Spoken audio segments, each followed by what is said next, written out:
everyone. We are here a week late because I'm an idiot and did not post the chapter on fanfiction for 2 weeks. I was literally getting ready to set up for this podcast, and I was like, hey, why hasn't anyone put up any reviews? There's nowhere to put up the new reviews. And this week's going to be interesting because not only am I sick for the umpteenth time because of germ farms that I teach. Ran into a guy from Melbourne, so... Yes, my husband, who grew up in I've gone Australia, ran into an Aussie, and now he is going to be Australian until he falls asleep and his brain resets. Basically. Alright, we've only got like 2 reviews to get through, so let's go ahead and get to it. Joe Clone, very nice setup chapter. Digging Kai's new look very much. Now, will he go by a different hero name for the time being until his identity is public again? That's my question.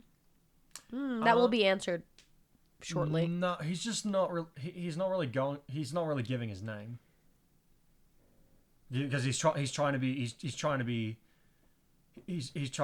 incognito. So he's not like he's talking about while he's on the World Heroes mission, I think. No, he's not. He's just not really going by now. Okay, I'm turning off the salt meter. My brain. I'm turning on my filter. Okay, I'm sorry. I was about ready to. Not only. I know that look. Did I'm in he trouble. switch- I'm in trouble, guys. Not only did he switch accents, but he contradicts me. Gosh, dang it. Okay, I'm just about to turn into Hank Hill over here. I'm in All right. danger. Not much happened here other than just being at the airport meeting our party members, quote unquote. Everyone was good. Endeavor's still himself. Future Aerie showing some wild speed once the danger sense kicked in for Kurai. Speaking of which, wouldn't she have gotten a warning about the orange guy too?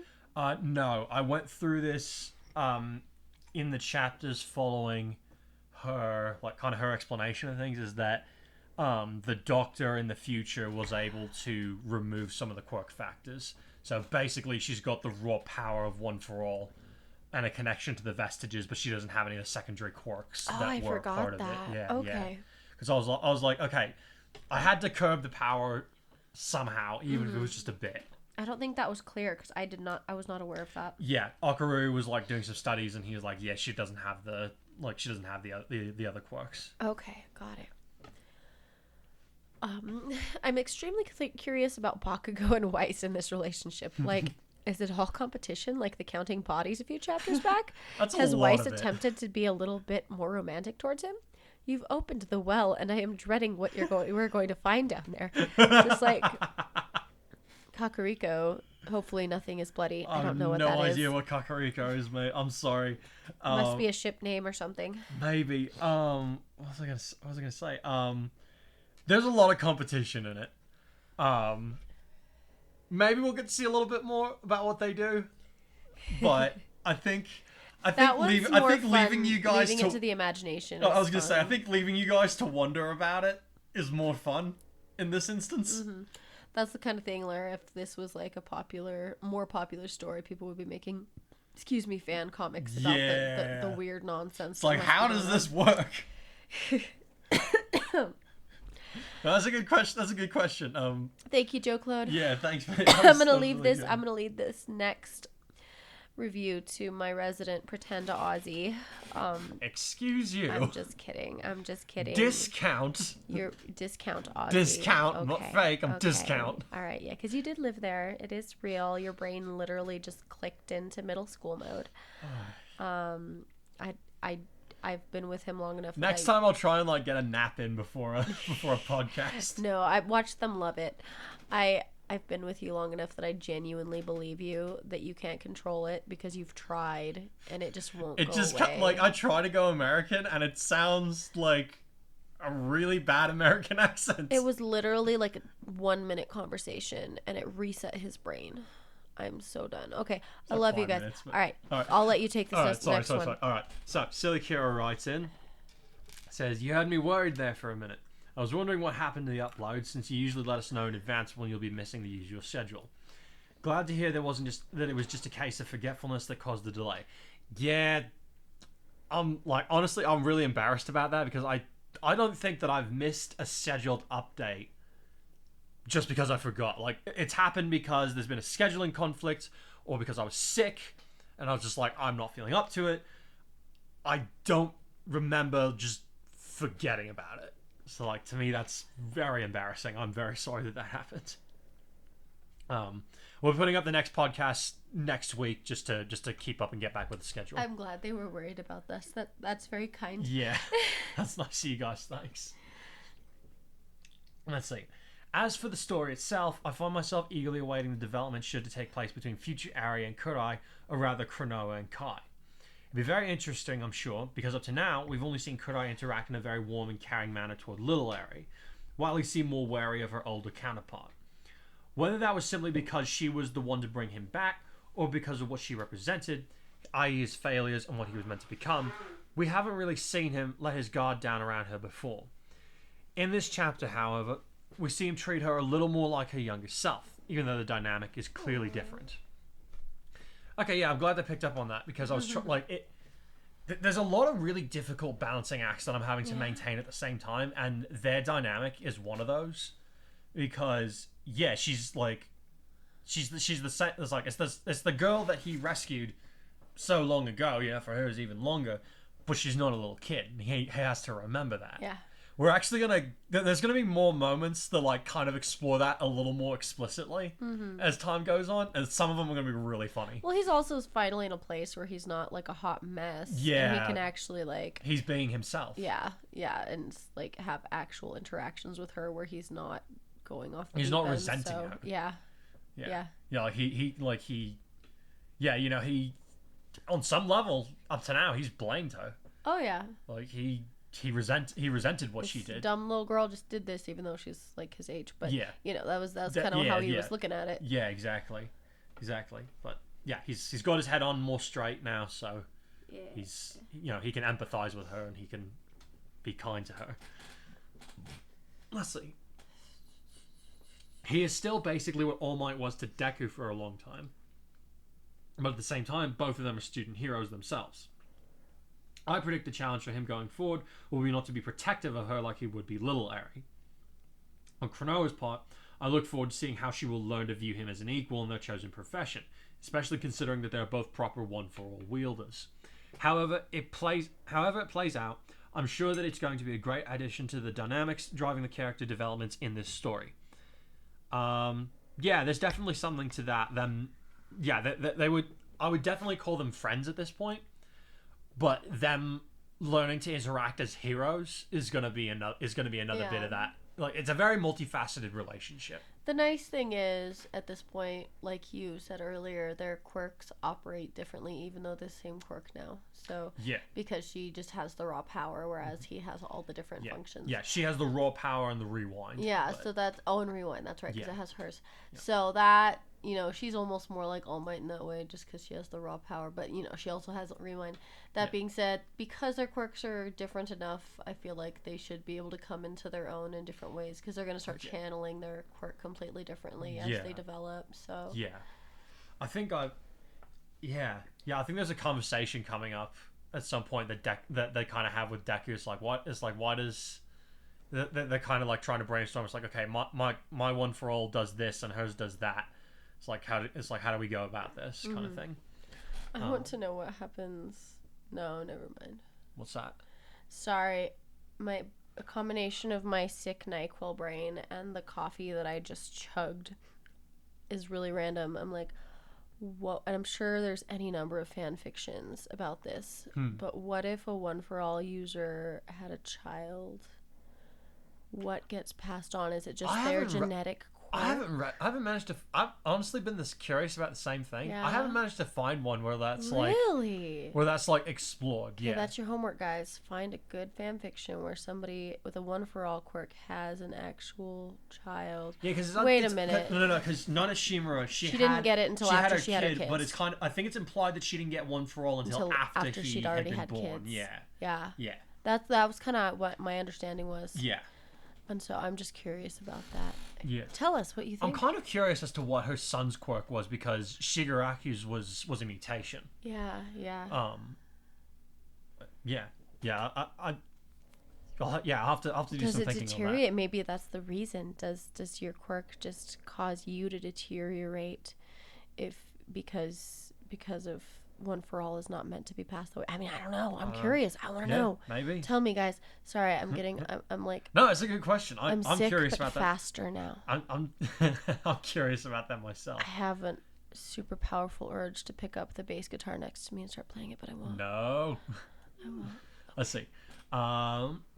Gran Torino, one of my favorite characters in the series. Am I the only one who gets Yoda vibes off the guy? Oh yeah, absolutely. Absolutely. I get Yoda vibes off the guy. He's totally. I just watched Empire Strikes Back with my kids, and they were like, they've seen Yoda like in the Clone Wars, so to see him just acting like this absolute maniac is hilarious. Oh, they love it. No, for me, the moment Gran Torino climbs on his back, I'm like Yoda. To me, it was like he's playing dumb, and then he switches into wise teacher mode. I was like, oh, it's Yoda. Yeah, and like, I mean, come on, literally all the locations in the show are Star Wars references. Oh yeah, absolutely, every single one, absolutely. So I mean, he even walks around with a cane that and he's tiny. He literally bounces off the walls to fight. Yeah. Like Yoda does in episode 2, which, by the way, I'm going to maintain is one of the greatest cinematic experiences I've ever seen because. No. Okay. Oh, that was so great. My Hero Academia is what happens when Spider-Man gets Superman and Yoda as mentors. Except Superman had a love child with a tick, visually. Sorry, continue. He was once again brought into the story, and I love it. We haven't really seen him in action, in the combat sense, in this story, but it seems like that might change going forward, since he'll be with them for the Heroes World mission arc. I find it interesting that he compares Kurai and Mina to Nanashimura and her husband, a couple about whom we know very little. Is there some source material that you have to lend to the idea that they interact in a way that reminds Gran Torino of his friends, or is it just your interpretation? And it's just my interpretation, because, like, I don't know. We literally know almost. I think we may not even know Nanashimura's husband's name. But I'm gonna assume that, just given her personality, that she would have had to have been married to a guy who loved a fun time, who loved to goof off a bit. I mean, I don't know. Is that just? I mean, I don't know. I almost felt like it was a broken relationship. No, because she sent her husband and her son into hiding together. I don't know. Maybe that broke the relationship, but previous to before that, maybe. Yeah. Like, yeah, I don't know. I imagine, Gran Torino and Shimura were friends, like, for years before she was even a wielder of One for All. So I easily could imagine that Gran Torino would have been there, like, for them getting married, and maybe even before that. Maybe he knew them when they were dating. No, I mean, either way, it's something we don't know, and it's up for interpretation. It's a sweet little anecdote. Yeah, I was trying to find a way to help Gran Torino to connect to Kurai and Mina a little bit. Just even if it's in a kind of passing manner. And this didn't seem like it was out of the realm of possibility for me. Like, does that make sense? Sorry, I zoned out because I got distracted by how ginger your beard is right now. Hey, this is your fault. You let me have NyQuil and coffee before we recorded this. I told you to get the coffee. I didn't say anything about NyQuil. I took that before you asked me. Okay. Sorry, moving on. No worries. But yeah, does that seem like what? The bit with me trying to have Gran Torino relate to Kurai and Mina through, he knew Nanashimura and her husband. Yeah, no. I thought it was kind of funny. It doesn't seem like even if it's incorrect, like, it doesn't really seem like anything that's too canon altering. Yeah, at this point, I mean, I'm sure there'll be something fleshed out at some point about these characters, maybe. I don't know. Maybe. But at this point, it's enough of its own story that, you've been very careful to stay with the original canon. Annoyingly so sometimes. I try to stay with, like, what was established up to the starting point of the story. Yeah. No, I remember being irritated because you would wait until the show would come out to write that section, and I'd be like, bro. Anyway, no. I think it works. I mean, it didn't bother me a whole lot. I mean, the number of times he mentioned it, I was like, bro. It was only like once or twice. Really? Yeah. Oh. I think he did it once in the last chapter, and then he did it once. I think I don't know. He did once in this one they just read. Okay. Yeah. Sorry. But, yeah. I think it was probably because you read it to me, and then I listened to you record it. Okay. That's probably why. Okay. And then you read me the next chapter. Sorry. Continue. Mina coming in as best girl yet again, running interference for Kurai against Endeavor of all people, just on the chance that he might screw things up for her other half. Her showing off the ring at the first opportunity made me laugh, as it feels very much like something the canon version of her would also do, and funny shenanigans are funny. Why are you messing with the bass? My wife is playing the bass instead of paying attention to this, you guys. I'm I hope. This is the last time I let you have NyQuil before a podcast. The reunion went more or less how I imagined it would, especially with Bakugo low-key trying to pick a fight with Kurai to see where his headspace is at.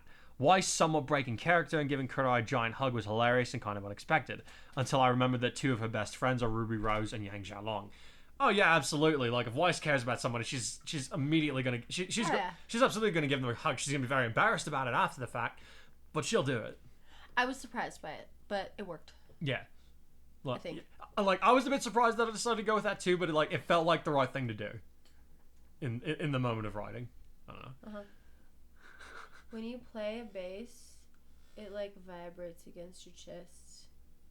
Yes, really weird. It does the same thing if it's a guitar too. No, not at the same frequencies. Much lower frequency. Feels like a cat purring, but without the allergens. Guys, I need help. Let's see. Just keep going, buddy. Keep going. You're doing great. Okay, alright. It was really great to see Kurai acting more like himself with his friends than we've seen in a long time. Really goes to show a long way at showing how comfortable he's become in his own identity as a rising hero once again. I would almost say that Mina and Akarui don't count because he's got a different relationship with each of them than he does with anyone else in Class 1A, meaning that he's always going to be more vulnerable with them than with his friends, even his close ones. To see him acting like his snarky self during his reunion makes me excited to see when he returns to UA after all this blows over. Hopefully the others are as welcoming as Endeavor's team, but we'll have to wait and see. Yeah, well, yeah, we'll have to see. We'll have to wait and see what happens when he gets his Class A reunion proper. Yeah. Because the last time they were all together was little rocky still. Little bit, yeah. He done his apologies and all that, but he was being carted off to the insane asylum essentially, so that was stressful. How was it like? For you coming back from the hospital back into your friend group, was it weird or like school and stuff? I guess not a lot of people knew. Not a whole lot of people known where I went. They just told that I'd been sick, and I kind of left it at that for most people. Like my closer friends, I told them what had happened. Yeah. And that was that. Like, I don't want to say that the dynamic changed. But it was a bit of it was definitely a bit of an adjustment period, more for them than me, I think, because like I could tell that my headspace was different, but I can only see so much from the inside. To an outward appearance, I don't know exactly how that looked, but I'm guessing that I was different enough that it would have been at least a little bit strange for other people to interact with me, like in my natural elements again, because like my temperament evened out by quite a bit. Yeah. Yeah, I know your temperament changed significantly. You still had quite a bit of an adjustment period, at least to just... It was, but like even so, like in the initial period, that like I could tell there was a change. Okay. So yeah, I had never asked your perspective on that one. Yeah, like it didn't feel like much had changed around me. Like the way that people treated me, like didn't really change. Okay, that's good. But I don't know how it felt on their end, honestly. Okay. Like, does that make sense? No, I see. No, I was just curious because, I mean, I feel like that would be uncharted territory, and it's hard for Kurai because in his situation, everybody in his class pretty much knows everything that's gone down because he was very transparent with them recently. So careful with that. What was I going to say? Yeah, school actually, like, doing work and stuff became easier for me following that. But, by the time my school career was so damaged that I was just like, you know what, it's like, even if I manage to play catch up, like, even if I get straight A's going forward, I'm not going to get a respectable GPA. It's not worth the effort. So I left. So I just left. And then you left. And then you got your and then you got my GEDs with like honors and everything. Pretty much max score. Yeah. And it was really funny because the year before I quit high school, they upped the difficulty. They upped the difficulty significantly. Wow. Yeah. Yeah. So like I went into the test and I was like, oh great, this is gonna be so bad. But fair enough. And I scored highest in math of all things. Hilarious. And I'm just like, why? I hate math. That reminds me of being on swim team, and they'd always put me into the backstroke because that was my least favorite stroke. I hated backstroke so much. I would run my arm and my hand into my arm and my head into the. Oh, I did too. It's on purpose, so they would stop putting me. So I'd be like, oh man, I can't tell. I can't tell when the wall is there, so they stop putting me. They wouldn't notice. They kept doing it because see what happened with me is I hated it, but my mom was the coach, so she knew. So she would drill it until it was. She would drill every stroke until it was perfect, but I figured out if I made my stroke perfect, she wouldn't drill it as much, and she'd let me drill the other strokes. So I would intentionally do badly at the ones I liked. And I would make the ones I hated. So my butterfly and my backstroke are my two best strokes because they were my least favorites. And so I would end up in all of those at the meets. Backstroke was my number one. My freestyle, if I wanted to do well at freestyle, I would do well. But no, yeah, I would intentionally do bad breaststroke because that was the easiest. And so, sorry, that was super random tangent. Right. Continue. I was like, my bad. I was like, how do we get there? I have no idea. I'm trying to trace the steps back. I apologize, guys. It's all good. We're moving on. Sorry. All right. Let's see. Speaking of the big guy, Endeavor, I was impressed with how you handled his and Kurai's interaction. I can definitely see your dislike of the character being manifested in Kurai, but not in a way that throws me off, because it's been well established that he doesn't, nor will he probably ever, like the man. That said, you did show how Kurai has chosen to at least tolerate him, like he did back in Fukuoka after the Nomu attacks.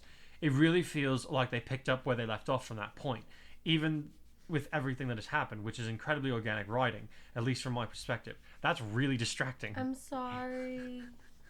I found a crayon. And you just decided to start sketching on it? Yes. No. The violin fell on my foot.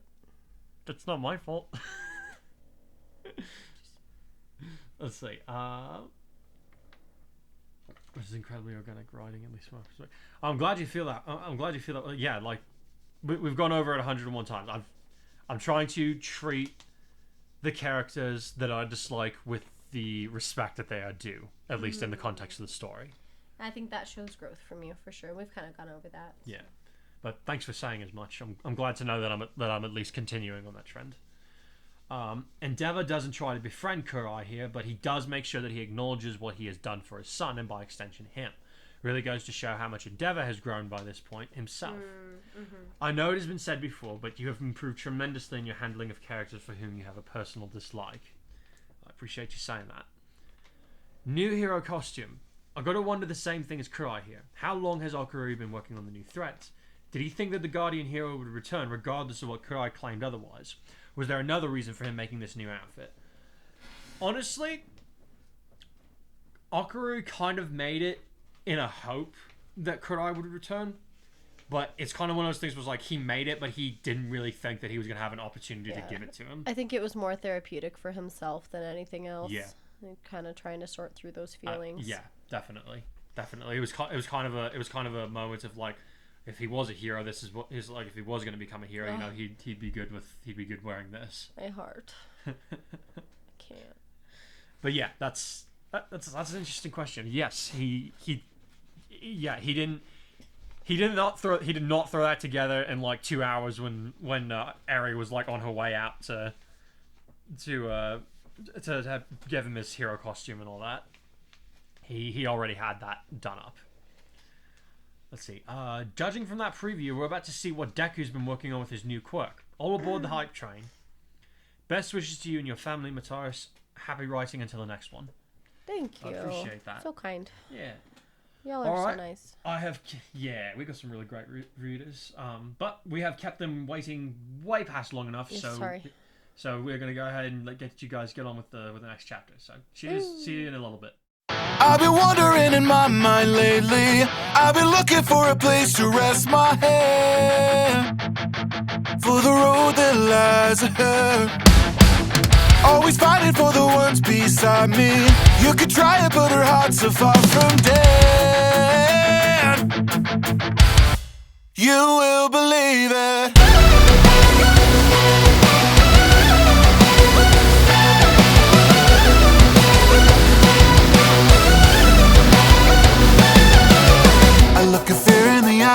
guess we met before. Staring every lie, someone's at the door.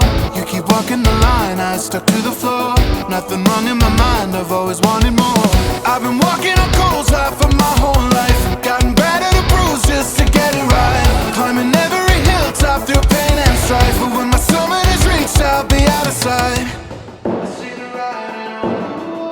And I'll keep holding on, building the life that I've been dreaming. Holding on, carrying my heart to the end.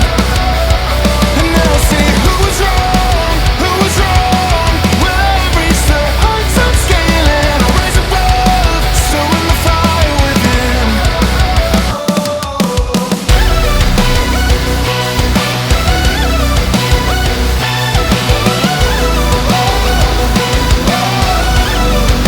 So in the fire within.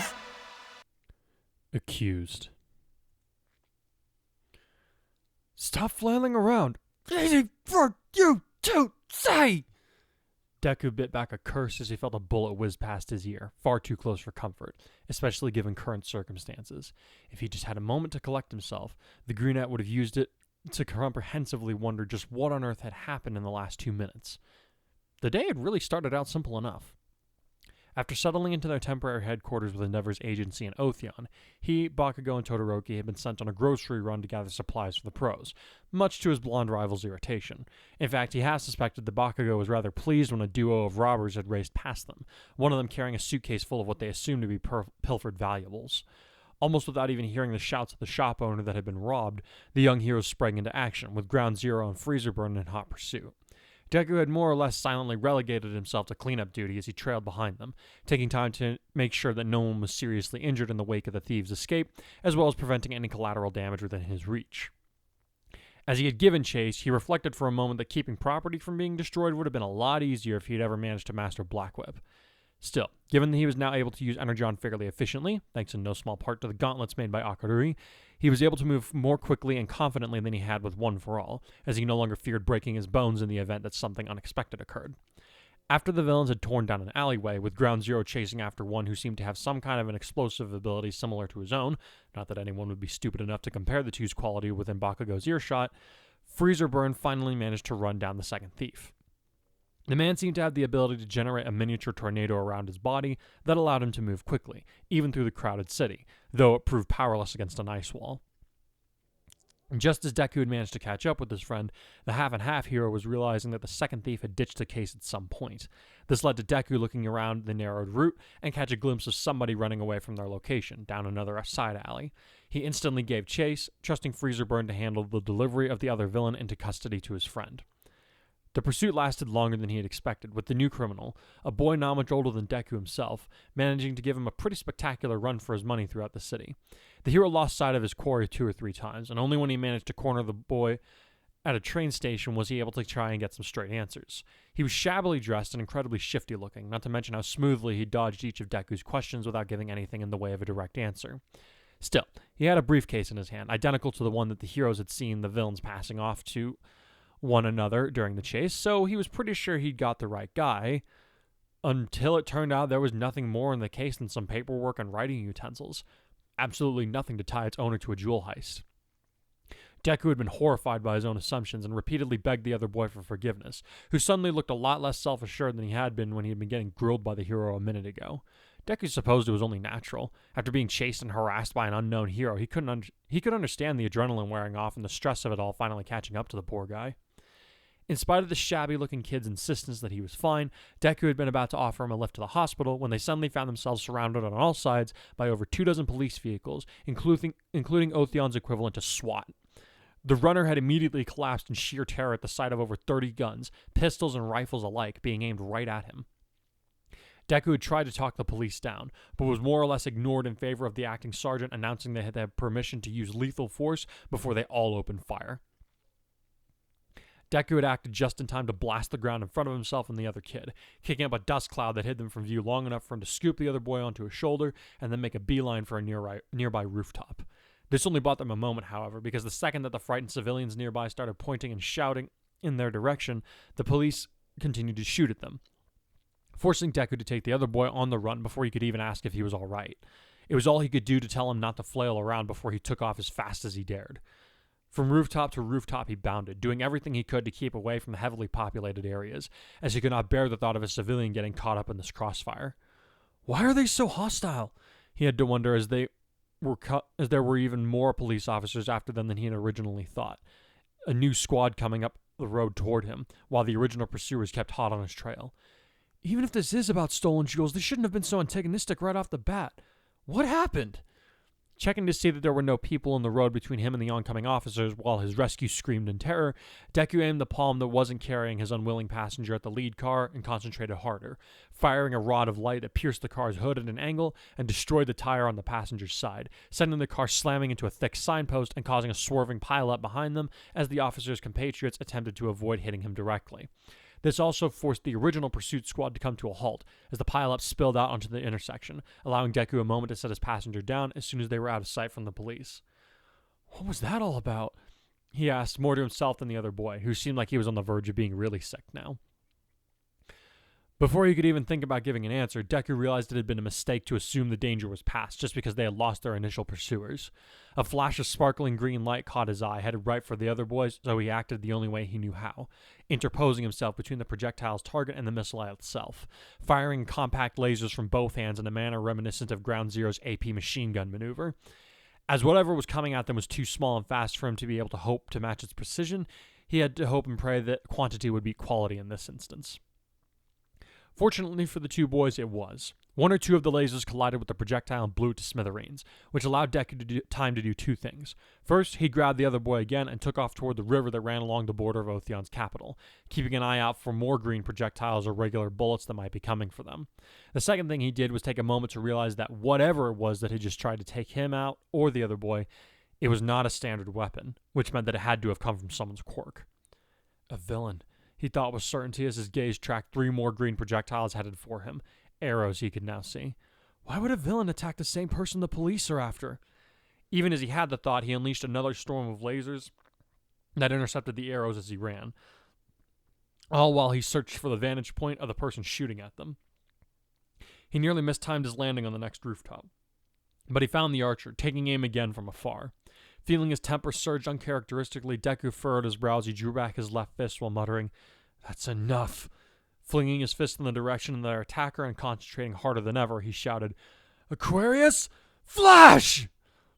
Almost before he had finished saying the words, a head-sized ball of energy had appeared and then exploded in a whirling fashion toward their attacker, not only destroying any more projectiles that might have sent Deku's way, but also obscuring their vision so by the time the hero had jumped into the river with his fellow runaway, none of their pursuers had seen where they had gone. I gotta say, European food doesn't exactly live up to the hype, Mina said as she critically eyed the half-eaten lasagna sitting on her plate. She, Kurai, Eri, and Gran Torino were sitting in an outdoor dining establishment under a warm noon sun for lunch. They had been on patrol for most of the day, and since things seemed to be relatively quiet in the area, their supervisor had decided they could take a little time to unwind. "What's not to like?" Kurai asked as he rubbed his hands together as he eyed the next slice of his pizza. "This reminds me of my parents' favorite restaurant, which is nice every once in a while, but I feel like we've eaten knockoff Italian every day since we got here," the pink girl replied. "They like garlic a little too much for my taste is all. Hey, if you don't want it, I'll eat it." He grinned as he reached for her plate, which led to her slapping on his wrist. "Ow! Could have just said no." "No," she smirked right before sticking her tongue out at him. To the side, Gran Torino rolled his eyes while Eri giggled quietly at the byplay between the young couple. It had been 3 days since they had arrived in Clade. So far, Humorize had been keeping quiet, which in some ways was more worrying than them openly attacking a city again.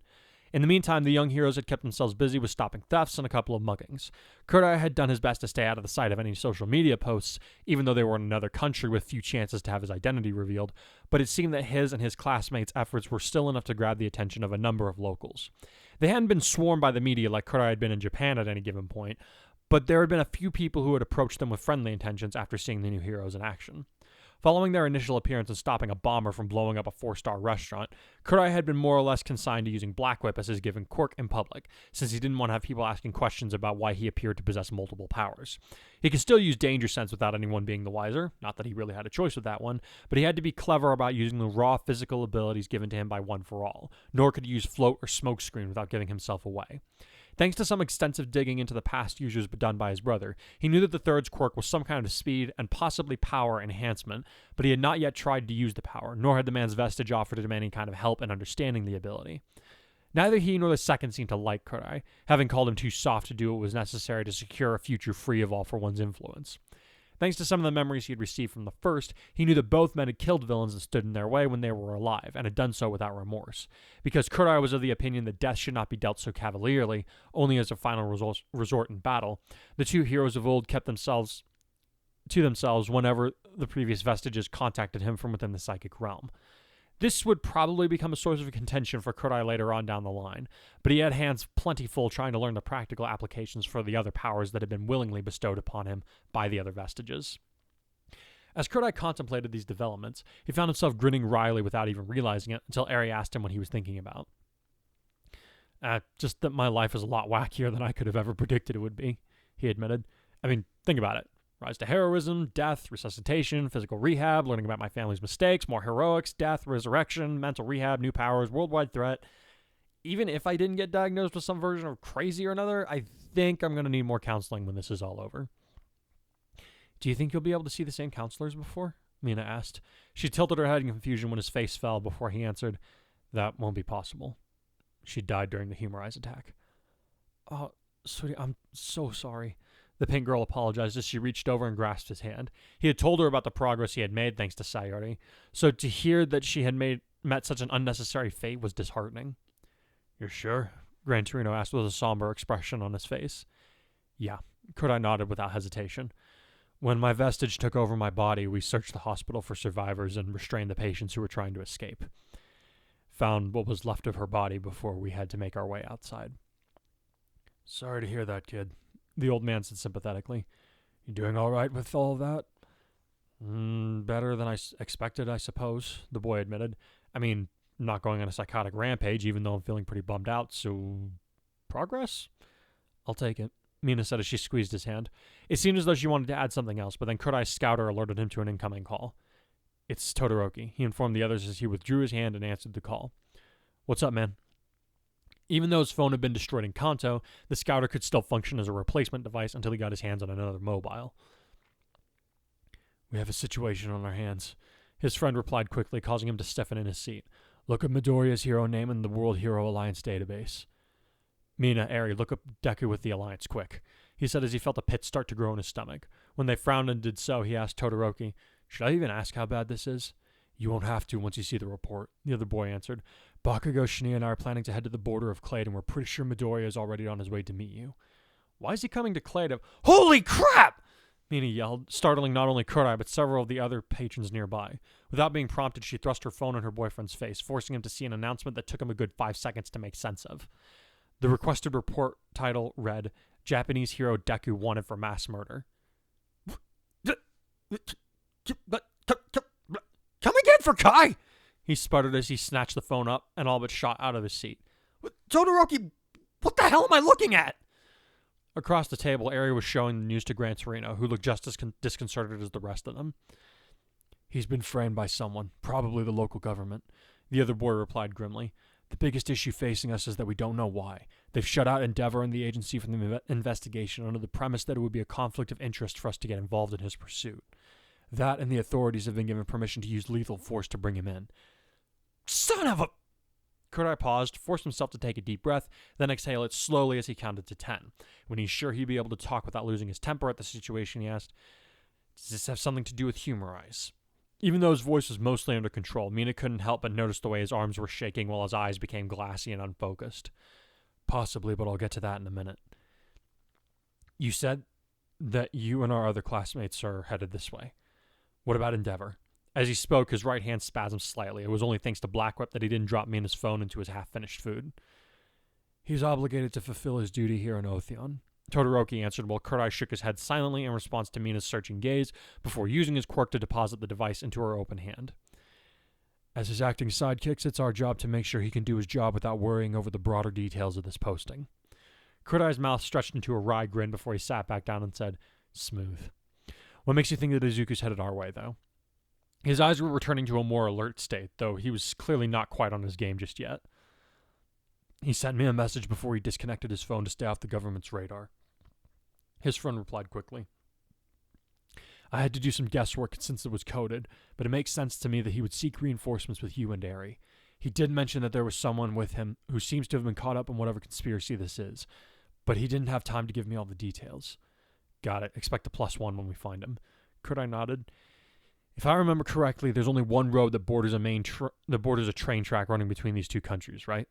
Yes. Should we meet at the border, or do you think it would be better for us to meet somewhere in Otheon? How confident would you be in your ability to locate Midoriya if he were off the beaten path? Not very, Kurai admitted with a grimace. I can't use Divine Eye anymore, and he has no way of knowing that I would be looking for him. We'd more than likely just end up missing each other in our search. Then it's probably better for you to wait at the border, Todoroki told him. I'll contact you if we have a more precise location for his whereabouts, in which case you should move to support him. I understand, the white-haired teen replied, though he had a scowl on his face and whitened knuckles as he did. Good luck, man. One last thing, his friend answered before he could hang up. I'll tell you the full story later, but the short version is that some of Endeavor's field intelligence tells us that Midoriya is carrying something that used to belong to Humorize. They've made it clear they want it back. He's being pursued by villains, so he may be under fire when he manages to make it to Clade. All right, we keep lookout as best we can, Kurai nodded. If all goes well, we should be arriving by train in 2 days' time. Okay, we'll meet up with you at the border then. All right. Damn it. The young hero grumbled as he hung up and then looked at his current mentor. We need to move, sir. Are you all right, kid? The old man inquired with an unusually concerned expression on his aged face as he waved down one of the waitstaff. Yeah, fine. Todoroki, Bakugo, and Shin are trying to track down Izuku. He explained in a dismissive manner while the pro requested the check from the waiter. They want to meet us at the border, provide assistance if things get really dicey. Apparently half of Otheon's law enforcement is out to get Izuku. You've been shaking for a while now, Mina said with some steel in her voice as the employee left to retrieve their ticket. That's not normal for you whenever things start getting like this. Endeavor's team that thinks that Humorize is involved somehow. Kurai continued to deflect with his response. Apparently Izuku and someone else were involved in a mix-up that resulted in their coming into possession of something that Humorize wants very badly. Kai, are you good to continue with this mission? Gran Torino asked sharply before turning to his significant other. He doesn't look right. Can he handle this? By now they were speaking in much softer tones than when the news had first broken, as even though they were speaking their native tongue in a foreign land, one could never be too careful about eavesdroppers. Kurai's quirk would more than likely alert them if anything he said would land them in trouble, but Gran Torino didn't believe in taking chances. Look, Humorize wants this thing that they're carrying bad enough that they've got both villains and domestic law enforcement using lethal force to get it back. The Guardian hero interjected before Mina could get a word in, the hesitation and shaking gone from his bearing under the scrutinizing gaze of his mentor. Their claim that he's a mass murderer has already been released to the entire World Heroes Alliance as a top priority alert, even though Otheon is kind of an out-of-the-way country without any major planetary influence. My gut tells me that someone's trying to put the squeeze on Izuku. Whoever it is has more than the ear of the local hero community. They've got to have their claws in some of the highest law offices to be able to get away with something like this. We don't really have time for me to deal with a psyche eval. We need to be ready to move at the drop of a hat. You have any proof that Humorize is behind Midoriya being framed? As Gran Torino posed the question, the check arrived, leading the old man to lay down some euros and scratch a note that told the waiter to keep the change as their tip. No, but we can't exactly expect Humorize to hold up a giant neon sign that says, "We framed Deku, now can we?" Kurai's last words were delivered in a deadpan that showed just how thin his patience was. As they moved to exit the restaurant while speaking in lowered tones, he added, "Whoever is doing this is counting on Endeavor not being able to help him in a country where no one can vouch for Deku's character. We all know that he'd never kill anyone, but who's going to listen to us out here?" "Didn't you guys kill 9? Mina asked before she could stop herself. Kurai gave her a pained look as they exited the establishment before he answered, "I'm the one that final flashed the guy if we have to split hairs. That's not really the point I'm trying to make." The momentary hesitation in his voice was accompanied by another shudder that crawled along his body, though his eyes remained sharp and focused. "Right, sorry."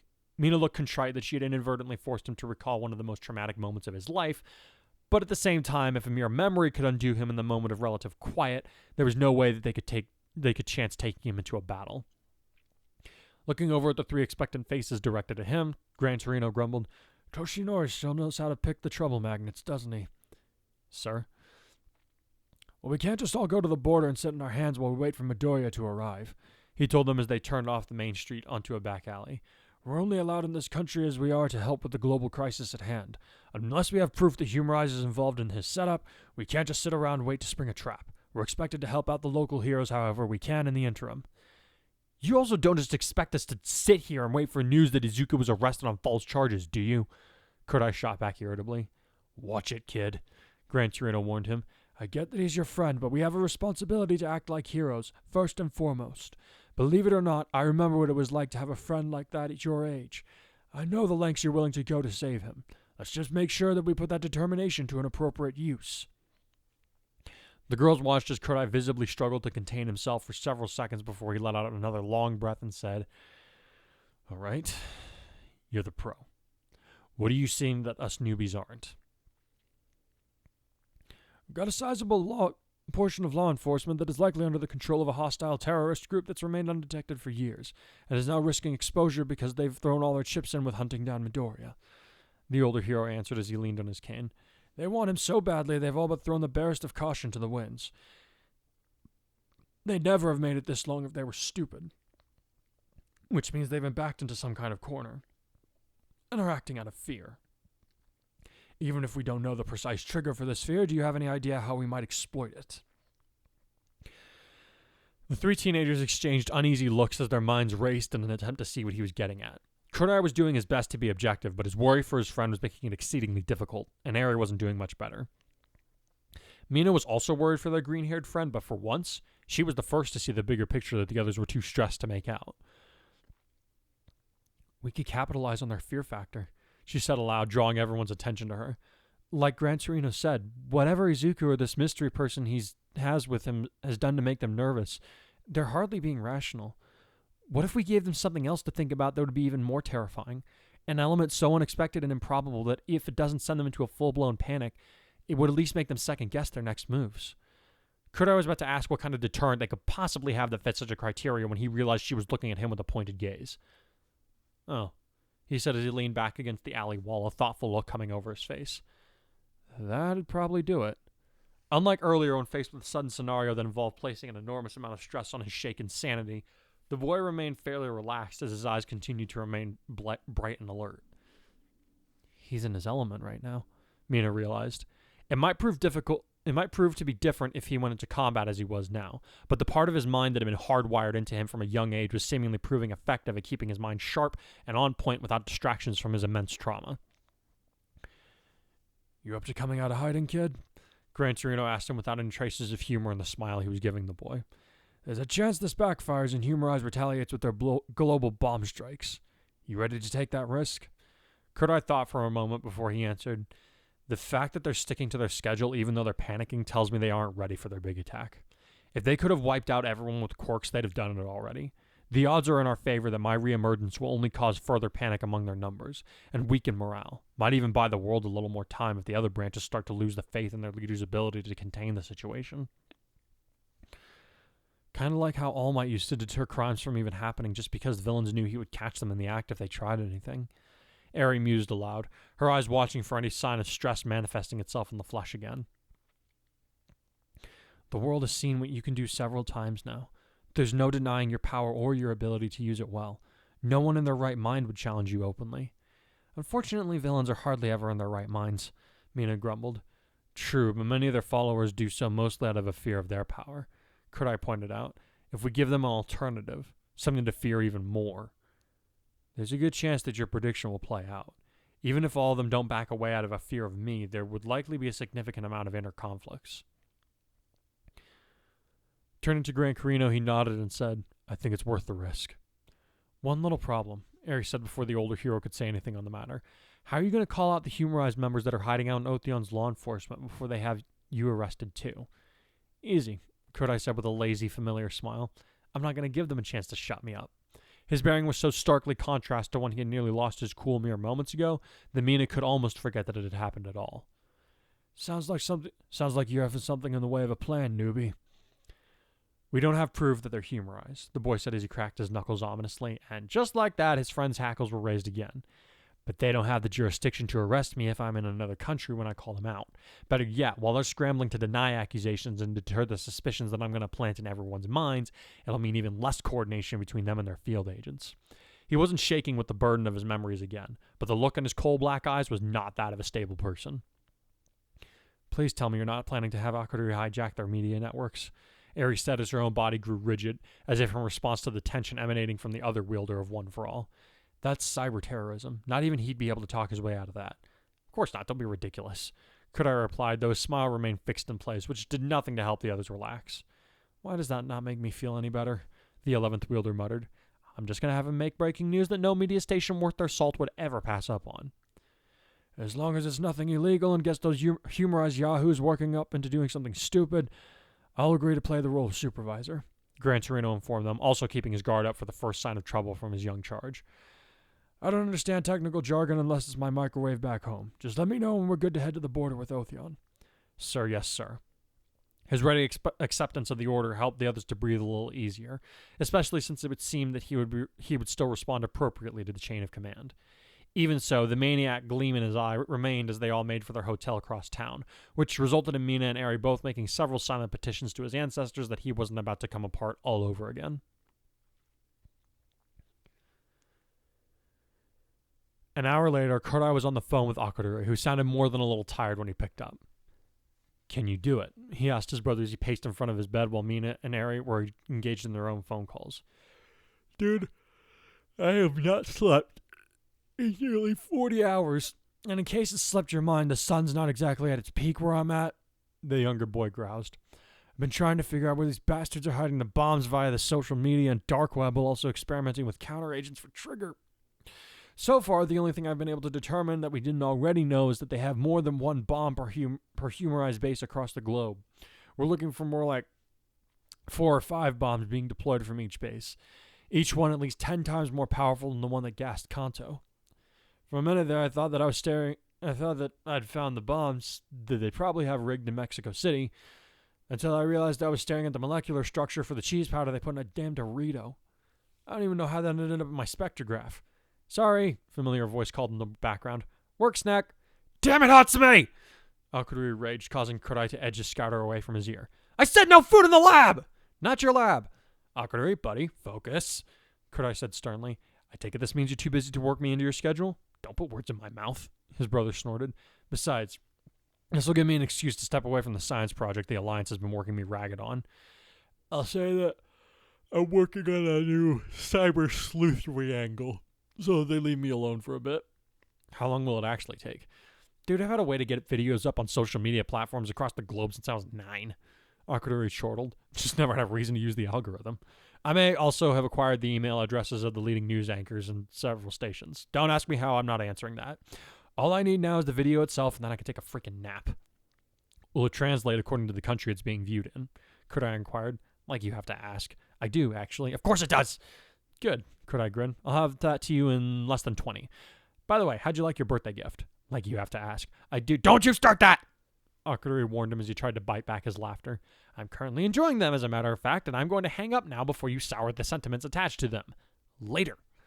Thanks, pal. As the line disconnected, Kurai gave Mina a thumbs up, which got her nodding rapidly. After they made it back to their rooms, his bearing had softened considerably, which allowed the others to relax almost as much as he seemed to be. Almost. After a few more hurried exchanges between her and their classmate, Mina hung up and got to her feet while saying, Edith says good luck. Mr. Aizawa says the same. Eri added as she hung up her own phone. He also says you better be ready to face the consequences that this will bring about. Wait, from him or just in general? He didn't specify. From him it is. He chuckled ruefully. After a slight pause, the boy decided to say, I can still hardly believe that my death made international news. Students of All Might fight off seasoned villains comparable to All for One without backup, only one of whom reaches a tragic end after heroically defending his comrades? Mina replied dryly. This is the stuff movies are made of, sweetie. Of course everyone heard about it, even if it was just in passing overseas. Your return to life is definitely going to double their interest in you, though. You'll be famous all over the world once you do this, not just in Japan. You sure you're ready for that? There's not really a choice for me, is there? He answered with a wry grin. I owe it to Izuku to give him every chance to escape Humorize, and I have the responsibility to do what I can to thwart those psychopaths, even if it's just a little. There's always a choice, she replied before she planted a small kiss on his lips. I'm just thankful that you usually know how to make the right ones. You're getting dragged into this mess with me, he teased her. My stunning girlfriend, who happens to be wearing an engagement ring, will undoubtedly be hounded by the media almost as much as me. You okay with that? I go where you go, she grinned. It's as simple as that. I would find you two very cute if we weren't on something of a timetable. Eric coughed, bringing them out of their mutual gazes into one another's eyes. The sooner we get this thing going, the better it'll be for Deku. Right, sorry.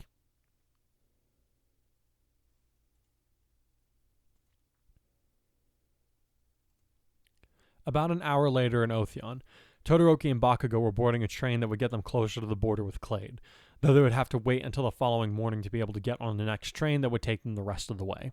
Weiss was in tow, but she seemed preoccupied as she stared down her phone while they boarded the private coach she had reserved for them. What's got you distracted? Bakugo asked as she sat next to him. 20 minutes ago, you couldn't get us moving fast enough. Look at this, she answered as she held her phone up to the window, which quickly shimmered as the screen was occupied by the image on her device. It seems like our friend is taking an extra step of initiative. Before either boys could ask what she meant, the video she had loaded began its playback, and the contents surprised them both into silence. People of the world, Kai said as he stared into the viewers through whatever camera had captured his image. My name is Kurai Hikari Hogosha. For those of you who don't recognize that name, I am also known as the guardian hero Kai, the very same one who was pronounced dead 2 months ago following a battle on Nabu Island. Satellite imagery from the storm that Nine had caused, as well as a brief photographic montage of the resulting damage accompanied his words. This was followed by an image of a news article featuring his death as he continued, "Let me be clear. I am one and the same as the person in this image. I survived the USJ attack coordinated by the League of Villains, who later went on to lead the assault that claimed my arm and nearly my life in the process. I won the UA Sports Festival and helped Gang Orca destroy a major human trafficking syndicate." As he listed his accomplishments, more images swept across the screen in relation to his words, as if to punctuate them. Alongside All Might and another of my peers, I stopped a terrorist attack on I Island. I assisted in the takedown of a Yakuza group known as the Shie Hasaikai, and I alone defeated one of the Black Nomu that appeared to menace the city Fukuoka. I also dealt the finishing blow to a new villain with the same capabilities as All for One during the Battle of Nabu Island. The images ceased and now switched back to showing Kurai, clad in a new version of his hero getup. His face a grim mask of implacable determination. After that last battle, it took me some time to recover. But I'm ready to continue the fight against the enemies of peace and justice that threaten our society, he said as he clenched his fist menacingly. I have an axe to grind with the League naturally, but today I name the terrorist organization known as Humorize as my enemy. Damn, the Hikari duo are not holding back with the theatrics, are they? Kaminari commented as he and his classmates watched the unfolding news on Ed Shot's hotel room TV. That really is Kai? Kamui Woods asked, sounding surprised. You bet, Sero grinned happily. He needed some time to lay low while he recovered from the battle on Nabu. And since the League seems to have it out for him especially, the teachers thought it might be better to keep up appearances with his death. But now it seems like he's ready to make his big return. To what end, though? Ed Shot had to wonder with a disapproving frown. With his skills and abilities, he would have been better served by striking at Humorize when they had no way of expecting him. Like many of the other top heroes, he had scouted Kurai as far back as the UA Sports Festival, and had kept an eye on his career ever since. So he had a good idea of what the boy was capable of. Unless he's using this to serve that express purpose, Blake murmured as she stared at the video with an intensity that her colleagues did not miss, but also did not understand. Kurai is no fool. He doesn't half-ass things either. To those that have pledged their efforts to the fascism of Humorize's ideologies, I have this to say. Kurai went on. Surrender to the heroes within 24 hours, or I start taking your bases apart with my bare hands, starting with the Otheon establishment and their affiliates. Jabbing a stiff finger at the camera, he added in a menacing growl as he declared, Get in my way, and you'll have a repeat of Kanto on your hands. Across the world, people watched as Humorize's gas bomb in Japan was neutralized by Kai's newfound power mere days prior. No one, not even the local authorities, had been able to confirm who or what had caused the gas to suddenly disperse amidst a freak cyclone and a storm of black lightning which had saved thousands of lives in the process. Now it seemed the answer was being revealed for all to see plainly. As it was, Tenya Ida looked at the TV with a proud smile as he bore witness to his friend assuming the heavy mantle of one for all with strong shoulders and an unyielding resolve. He really is something else, isn't he? Tensei mused with a smile, even though it could not be seen from within his helmet. You don't even know the half of it. Tenure replied in kind. I've given my warning. Kurai concluded as he lowered his hand and allowed black bioelectricity to crawl up his arm with an unmistakable air of menace.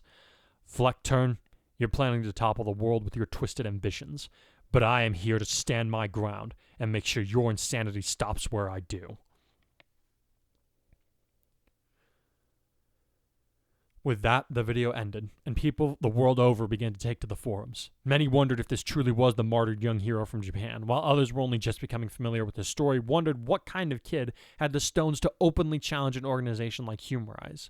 Some believed that he had truly made a triumphant return, while others argued that it was a cheap scare tactic being employed by the World Heroes Alliance to try and frighten Kurai out of hiding. Some even demanded that the person with the audacity to employ a dead boy's hero name step forward and be held accountable for such a heinous crime. Underlying all these arguments, however, was one unifying reaction on the behalf of evildoers to Kai's declaration of war: fear. Those who had come to join the Paranormal Liberation Front now knew that this young hero had it out for their leader big time, which meant that they would also be targeted if and when they were called to fight against the heroes. The zealots of Kurai now had a face to go with the mysterious figure who had thwarted their plans for Kanto, and to make matters worse, he seemed to have grown even more powerful than when he had been supposedly slain by a villain with capabilities that far exceeded their own. Even on the off chance that this was someone else claiming his title and status for their own, the power that they had shown was no joke, and he was clearly unafraid to use it against them to its fullest.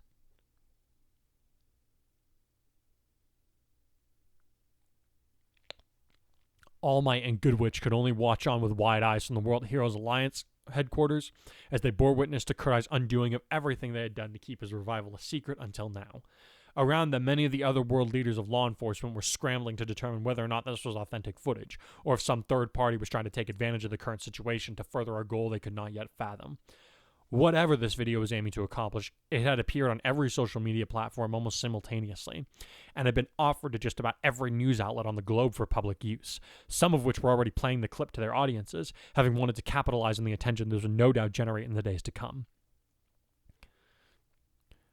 Should we stop this? Asked one of the officers from Brazil, looking utterly bewildered. How can we? Responded a hero from Scotland. It's already all over the net, and the media posts using the term Kai are already exploding, especially in the East.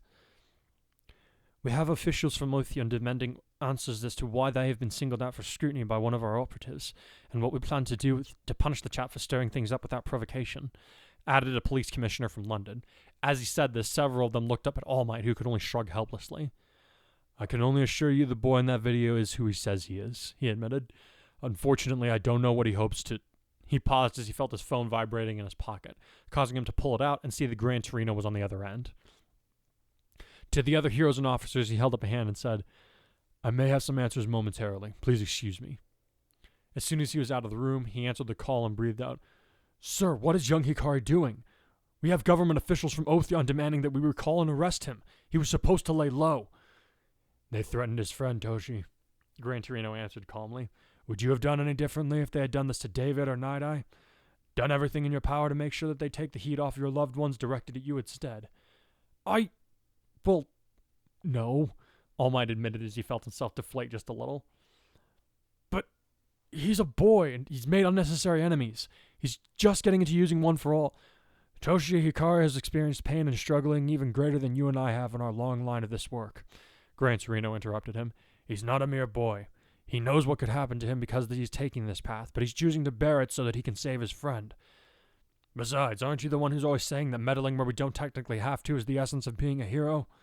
All Might made a face before he muttered, I should have taught my classes with the method of do as I say, not as I do, shouldn't I? Probably, but no use in crying over spilled milk, the older hero chuckled. At least he's learning to think ahead a little sooner in his career than you did. That doesn't help me deal with the Otheon government. Well, maybe take a minute and think about what it is that they're demanding and on what grounds they're making those demands, Gran Torino replied. Honestly, Toshi, you're too old for me to be holding your hand with something like this. All Might was tempted to argue further, but he did it as his mentor suggested, forcing himself to slow down and think about the cards that had been laid out on the table. Otheon is framing young Midoriya, but they're refusing to submit proof of his misdeeds, which means they're probably in league with Kurai. He mused to himself. Young Hikari has responded by threatening them, though he also has no proof that they are, at the very least, aiding Kurai. This puts them at an impasse, while the Alliance can only watch from the sidelines. If we favor young Hikari without reasonable cause, the integrity of the organization could fracture and leave us in an even bigger mess than before. At the same time, if we don't give young Hikari a chance to prove that he is acting on solid intelligence, we set a bad precedent for future gatherings where other governments may be complicit in acting against us from the shadows. He effectively put us all in a three-way deadlock. Whoever makes the first move against the others will almost certainly be assumed as the guilty party. He realized as his eyes grew wider, and the longer that Otheon refuses to provide solid proof of young Midoriya's guilt, the more suspicious they will appear. He's made time into our ally instead of allowing the enemy to monopolize its advantages. You figure it out yet? His former teacher asked. Yes, sir, All Might said with a small grin. I see your influence is already at work in him. Thank you. Well, he's shown some real promise up to now, Gran Torino admitted. Be ashamed to let it all go to waste if he threw a tantrum instead of thinking up an actual plan to deal with all this. A few pointers should help him go a long way in the future. Let's hope. All Might sighed as he turned to see Glinda stepping out from the meeting room with a stern look on her face. I need to go, sir. Please notify me if anything changes on your end. I will if I can. Thank you. As he hung up the phone, All Might held up his hands in a defensive gesture before saying to the blonde woman, I made it as quick as I could. How's the situation in there? They're considering dispatching heroes to retrieve your apprentice and bring him in for questioning, she said shortly. You better get back in there and make a convincing argument if you want to prevent that from happening. All right. Thank you for stalling them. Thank me by making sense of this mess that your student has got us all into. She groused as she led the way back into the coordinator's room. Once All Might was inside, all heads turned to look at him before he straightened himself up and said, I'll ask that we refrain from interfering with young Hikari's plans for the time being. On what grounds? Demanded an official from France. This coalition is made possible only by the cooperation of all governments across the world. What does that say about us if we ignore an entire country in favor of a rogue hero with a provisional license? As you say, this is only possible because we are cooperating with one another, All Might replied smoothly. In light of that, it seems to me as though Otheon has not been holding up their end of the bargain. They've dispatched law enforcement to hunt down one of the heroes that we dispatched, with lethal force, I might add, and they have done so without offering any kind of proof of their accusations. If they are not forthcoming with their situation, we are under no obligation to assist them, unless it has to do with Kurai, especially given how antagonistic they're being with all of this. This got several of the officials in the room to look among themselves uncertainly as they weighed his words. Young Hikari seems to be under the impression that our enemies are hiding somewhere in Otheon, and if he is correct, that tells us one of two things. One, the government may be allowing Kurai to exist on their borders without opposition. Two, they could have also allowed our enemies to grow in strength right under their noses, which would speak of an astounding incompetence on their part. Neither scenario instills confidence in me regarding their words. But there is no proof of that, argued the Frenchman. Just as there is no proof that young Midoriya has killed anyone, the former hero replied calmly. We are in a precarious situation, ladies and gentlemen, and a hasty mistake is not something we can afford right now. If Otheon would be willing to provide proof of young Midoriya's misdeeds, then we would be compelled to act upon it. You may accuse me of favoritism if you must, but until the people willing to open fire on a teenager provide some solid evidence, I'm more inclined to believe in the words of the other young man who has repeatedly sacrificed himself for the greater good, with no thought to his own gain in the process. Before the French official could argue again, the man from London interrupted. You're certain that the person in the video is your student, All Might? Beyond any doubt. Unquestionably, the blond man nodded. That young man is Kai, and he does not go back on his word. If he's declared war against Kurai, they'd best be served by offering their immediate surrender. The Englishman returned the nod before he said, If you vouch for him, then I say we give the young man some time to prove his actions as justifiable. I agree, Glinda added as she gave the others in the room a stern gaze. A government that thinks it best to shoot at children first and ask questions later does not merit an ounce of my respect, much less trust. Following their declarations, more and more country representatives decided to acquiesce to All Might's request. There were a few that held out longer than the others, especially those whose borders ran alongside Otheon, but eventually they realized that on the off chance that this Kai was right about Otheon's involvement, an outright refusal to cooperate with the others could only implicate them in Kurai's recent actions. As the vote came to a close, All Might breathed a quiet sigh of relief as he thought, That should buy you some time, young Hikari, young Midoriya. I hope you both find the best way to use it. Never took the backseat or wonder what's a dream without a goal to conquer. Just a painful reminder. I have seen 4 miles how the river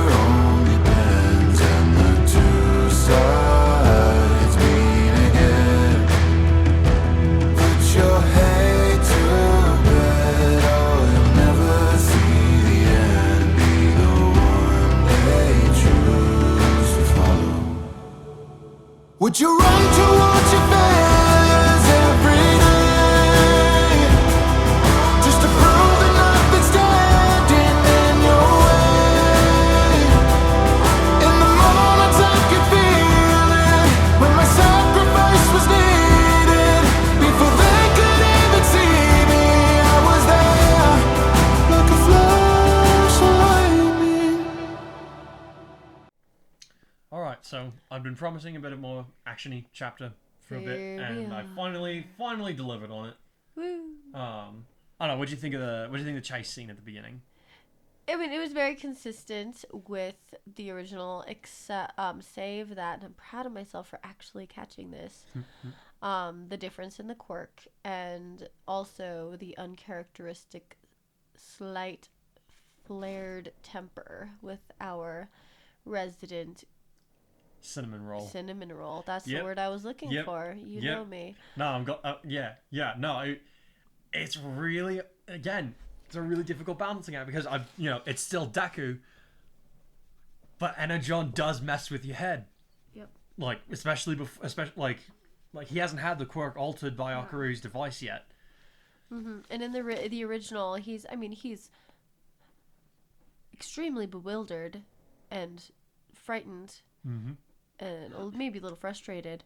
But I mean, he's not like losing. He doesn't lose his temper. He flares. Like his character, he's such a genuine. It takes a sweetheart. lot to make Deku lose his temper normally. It's like, and he didn't lose his temper. It just Like if he had lost his temper, he would have just like annihilated all squad cars and just blown them all. He took out the lead one because he knew it would cause a pileup, and he knew that was the fastest way to get them to stop chasing him. But then the assassins started shooting arrows at him, and he's like, "All right, you know what?" Yep.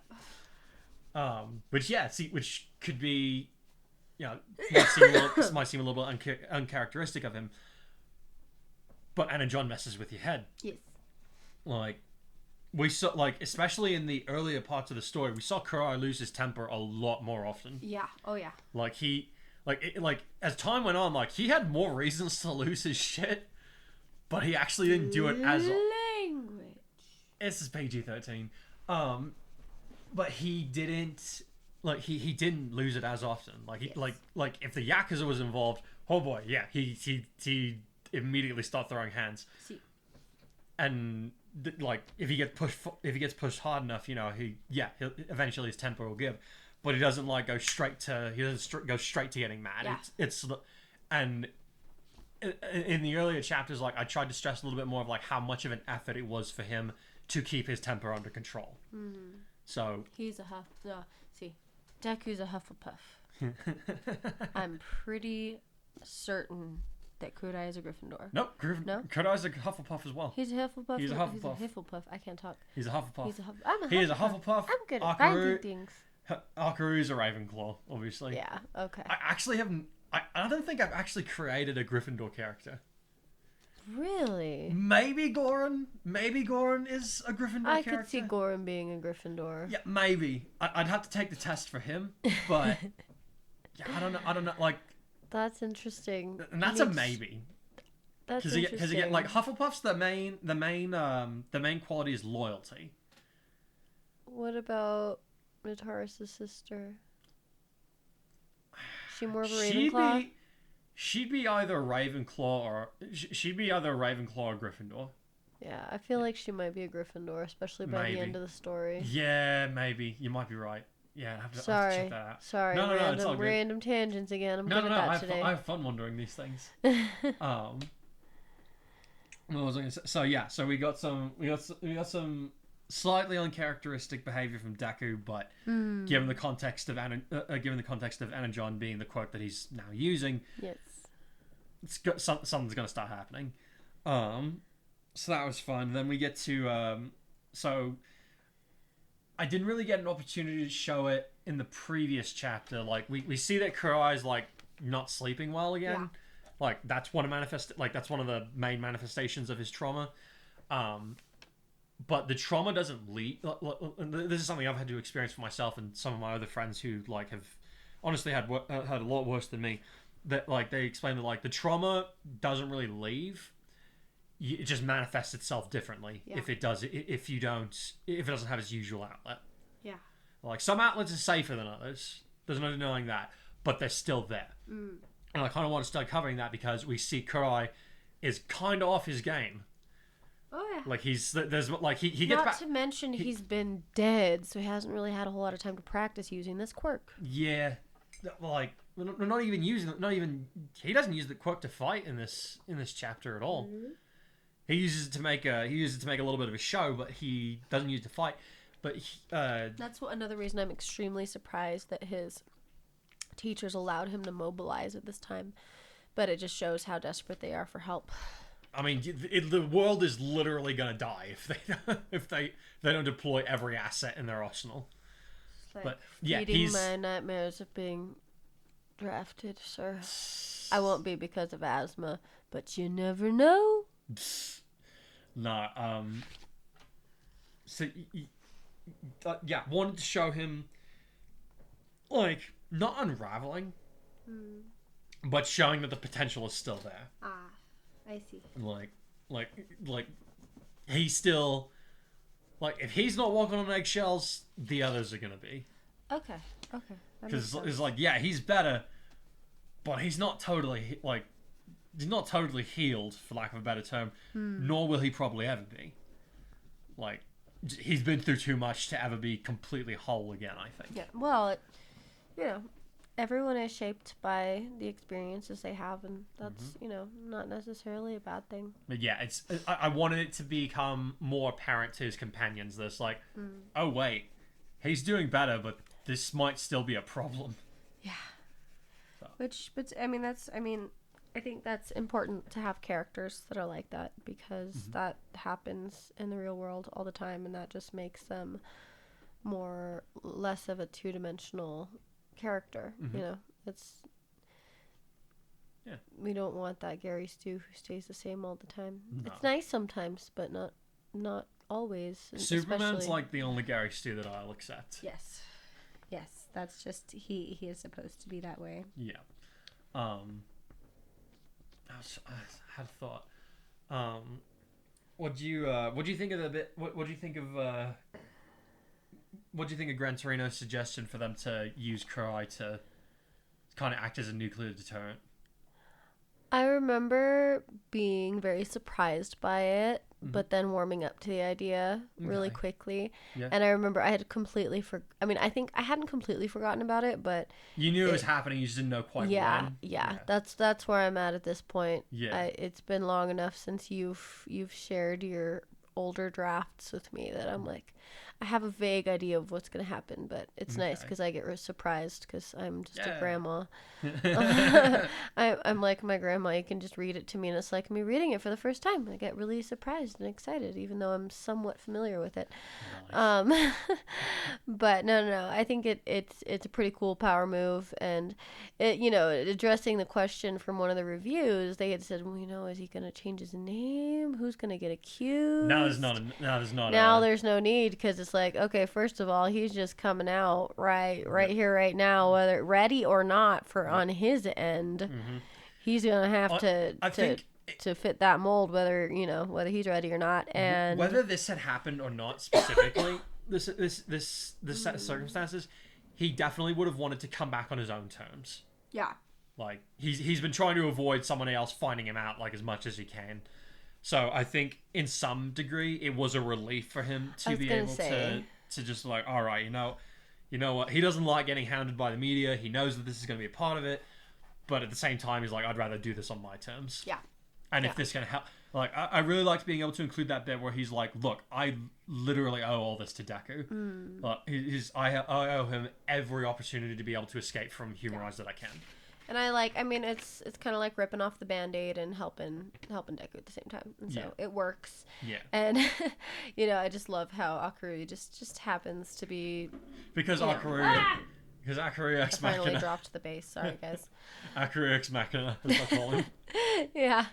He just happens to, have an algorithm written so he can push a social media post. He's never needed to before. My favorite bit is him and Hatsume arguing over the rules of the work lab. Oh, yes. It's not your lab. He's just like, yeah, I've got the emails of all these people. Don't ask how I got them. I'm not telling you. See, it's like, oh man, you just gotta come up with those little side anecdotes. Yeah. I love it. Yeah. It's like I just love any moment that our Kurai gets to be on screen, honestly. Yeah. Well, I think you've realized how He's effective fun. it is, and He's fun. so much fun. He is fun. Sorry, I think this is random. Never mind. I'm gonna stop talking. Okay. Unless you. What are you gonna say? I don't know. It's not related. Sorry. Brain is brain power. I think for some reason I was relating that little side anecdote to my own humor when I'm teaching. Mm-hmm. And so I'll try to make this fast. So periodically I get kids who get really stressed out because they don't know their own strength, and they break pencils and crayons and pastels all the time, and they get super insecure about it. And like, it's surprising how upset kids get about that. So I'll just be like, oh no, you're fine. I'm the same way. That's why my husband won't let me use any of his art tools. And they just laugh, and it makes the EAs laugh too. And so it's just like, it's my little goofy, home art studio life anecdote that I throw in there to make them feel better about themselves and to get a little giggle and let it go, Nice. So it's just like, at the same time, when you're writing, it's nice to have those little side things, even if it's not pertinent to the story. I think that's something I had to warm breathe up. life into these characters, exactly. I think when I was, I'm still a young adult, but when I was first entering adulthood, when it came to literature, it was so deeply ingrained in me to remove the deadwood. If it's not pertinent, remove it. But that's a very specific style of writing. That is for, if you are trying, that's for more of an analytical style of writing. And this is creative writing, and it's different. You're allowed to have some flowery little side things, because like you said, how many anecdotes are in the Lord of the Rings? Oh my gosh. And that's hailed as one of the greatest pieces of literature. Yes. Like, let's sit here and describe this tree. You know what? I'm gonna describe it even harder. It's like, there's just so many memes about that. I don't think I'm ever gonna get into that length of anecdotes, but I think a little bit every here and again. Yeah, well, we live in a different culture. We live in a very fast-paced culture, and so you need to have a balance. When you're reading, you want to be able to slow down and enjoy, but you also don't want to bore your reader out of existence, because all of a sudden we have a bunch of brains that are hardwired to have less than a 15-second attention span because of reels. And so, we want to stretch those brains so that people can have a longer attention span, and that's what reading does. But at the same time, you don't want to go too extreme, because they're going to lose interest. So here's something interesting to me that I was thinking about while I was driving earlier today, was that I do not think that the finale of season 4, Endeavor versus the Nomu, I don't think that would have flown as well if we hadn't had the school festival arc right before it. Because the school festival arc was, a lot of people consider that to be the low point of the show. Yeah. Right. A lot of people are like, this is boring. Why are we going through this? But they persisted through it nonetheless, because there were things happening. Yeah. They just weren't that interesting. But then you throw in Endeavor's massive fight at the very end of the season. It was impressive enough on its own, right? Don't get me wrong. But allowing that to hit after that dry spell, for lack of a better term, that really gave it extra emphasis and really made it stand out in people's minds, I think. Oh, no, absolutely. And I could say the same of even the next season. We had the Class A versus Class B arc. I found it very entertaining. Well, a number of other people didn't find it as much. But then immediately after that, we had the villains arc, where there's all kinds of crazy stuff happening. Now, if you had done it, the alternative way you could have done it would be to have them cut back and forth between the two. You could have done like 1 or 2 episodes where it's the class versus class, and then what are the villains up to, and then back to the class, and then what are the villains up to. You could have sprinkled it throughout. Yeah. But because you allowed it to have that dry spell, when things really pick up again, everybody's on the edge of their seat. Yeah. They're all doubled down on their interest. Well, and that's why I've never been able to put into words before, but I think that's one of the reasons why I advocate so hard for these periods of low to almost no activity. And I think it's funny you say that, because I think the interesting thing is we're in this phase right now in world events where there's just every moment you could look at your phone and there's some crazy, traumatic, insane thing happening. But when you're going through like peace times, and maybe necessarily doesn't mean there's not crazy stuff going on, but the news media isn't necessarily covering everything, so you're kind of in this chill, time when you're just in season when you're just enjoying life. Then when something crazy happens, the whole world is on the edge of their seats, and everybody jumps in to have an opinion, and it also like causes you to have a much more visceral reaction, because you're like, it's a gut punch. All of a sudden something crazy scary is happening and you're worried, right? After having this relax, you get a lot more of a reaction when you sucker punch someone than when they're expecting it, and so I think that's kind of the effect that fight had after the sports festival. My brain. You know what I was going to say? I was going to say the Entertainment District arc. Wrong anime. Wrong anime. Where did that come from? Okay. That's hilarious. Okay. But yeah, so I think, finally I'm able to put into words like, this is why I will advocate for those dry spells. Like, I don't think that anybody's I enjoy them, honestly. I find myself that I'm able to enjoy them for what they are. I know that's not the case for a lot of people, but I do think that I would argue that they are necessary in order to deliver that extra impact that you want that one particular scene to have. I made a mistake. Sorry. You made a couple of mistakes I'm seeing here. Where? That looks like a butt. That looks like something else. No, it doesn't. Yeah, it does. See, now it looks even worse.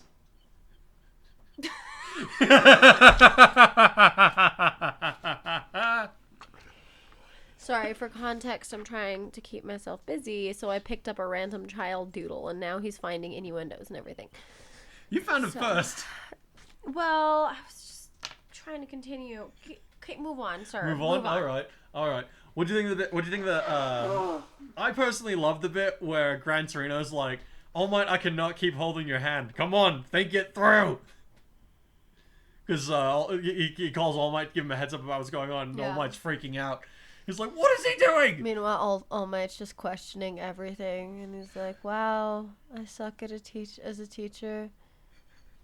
I need to rethink my life." I loved using Gran Torino to like kind of throw it back in his face. It's like, meddling where you don't have to is the essence of being a hero. Which is, yes, I love that lesson that they learn in My Hero Academia. It's a really powerful message. But at the same time, there was a joke to be had in there, and I'm not above using. I'm not above using it. No, it was pretty great. Yeah. It was such a teacher moment too. Yeah, it's just like, oh no. It's like all of a sudden you see a child doing something, you're like, oh no, this is partially my fault. I enabled this. I need to rethink. Maybe not my career, but my methods. My methods. Suddenly we are, Yeah. Oh no. There's no, so I many had moments to. like that. Yeah, like this is honestly one of those chapters that it's like I had to put some real careful planning into it because I was like, okay, this is what I want him to do, but if I do it, what are the actual effects going to be? Yeah. I wanted to have him make a grand return, but if he was going to throw off the storyline too much, I was not going to do it. I would find some other way to make his revival public. Like, this is the way I wanted it to happen, and I'm glad that I was able to find a way to have it fit in the narrative, because what I knew needed to happen was these different factions needed to end up in an impasse. So there wasn't like a more aggressive search for Deku or whatever, because they could have been like, oh, he attacked police officers now, and he damaged our stuff. He damaged all our stuff. But now it's like, no, wait a minute, you're not like that. Everybody's looking a little harder at Otheon now. Yeah. So the idea was to get them all into a stalemate. See, it's really wild reading and working on this right now, because it's almost like it's framed 10 years ago, because all of a sudden, especially this year, we have this. I don't know if it's just because the media is pushing it, or if it's just because it's becoming more well known to the public, just the advent of AI and generative images. Because if you were to think about it, if this kind of thing were to happen in the world, like if it was parallel to ours, everyone would be going, okay, well, how do we know this is real? Yeah.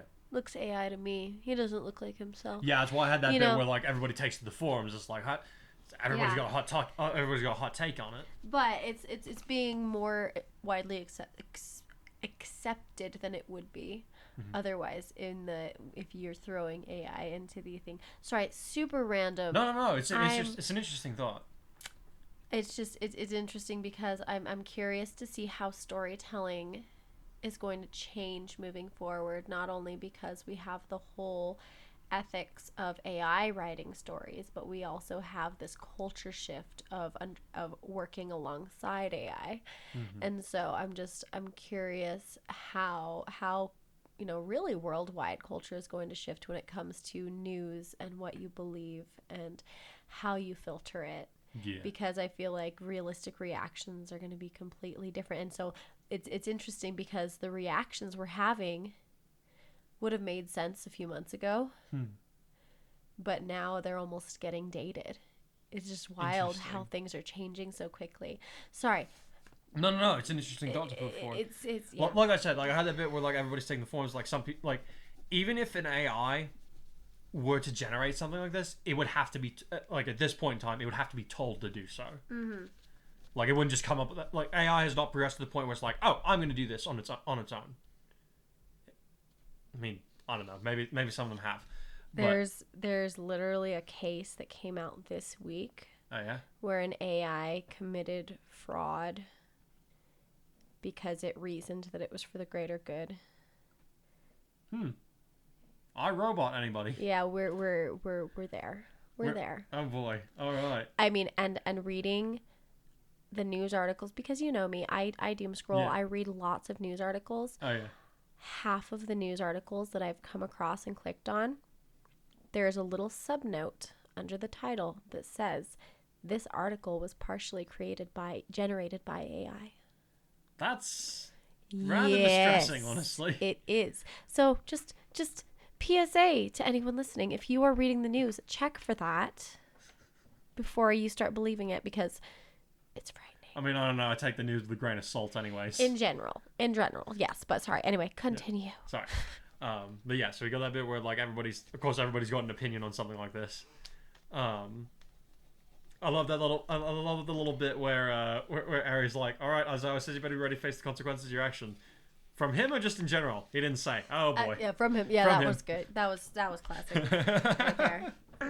But I mean, that's about it for this chapter. Yeah, right? we had some of his classmates reacting to what was going on. You know, like Kaminari, Pikachu. Sarah. I mean, Kaminari, Sarah, and Blake were kind of like, oh boy, he's going all in with this.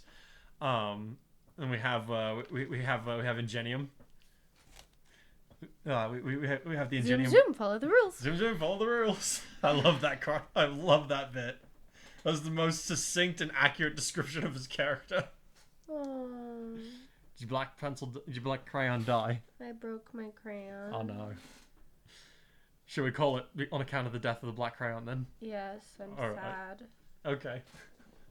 Well, everyone, this has been fun. We will see you next week. I will not make you wait 2 weeks for the next one. What's that? Nothing. What did you say? NyQuil. Okay, no more NyQuil for you. before podcasts. No. No more Aussies for you. That was sounded not wrong. in my That sounded wrong. Okay, continue. That was not in my control. Let's call it there. Love you guys. Okay. Thank you. All right, thank you. We'll have a plus ultra week. Till the next one.